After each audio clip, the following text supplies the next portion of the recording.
Here's a couple of tips that might help you disassembling the Novation 61 Impulse keyboard. I've noticed this keybed looks quite similar to some of the M-Audios, so this might work for you as well. The spring assembly looks the same. So tip number one, removing the springs. Take a small screwdriver, I use a flat down and inside the spring, pulling out, maintaining a pressure downwards at an angle.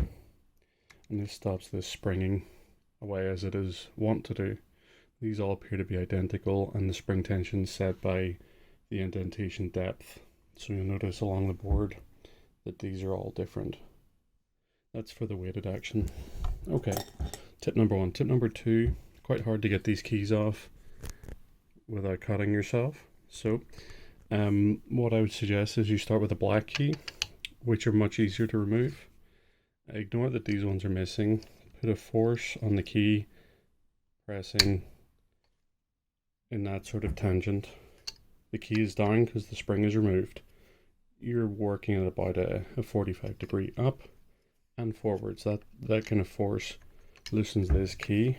That gives you access to getting a screwdriver under here. So these you can do with your thumb if you're careful. And this you can then get a screwdriver in beneath the key and pop the white key quite easily, although it's difficult one-handedly doing this.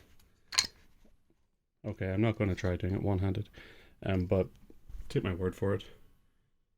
It's quite easy. You want to get the flat in here and just apply the same sort of up and forwards pressure like that, and it'll pop right off. It seems like it uses more force than it ought to, but using a screwdriver it does pop off quite easily. And now I can clean the sticky GG Sharpen A. Okay, hope that helps somebody.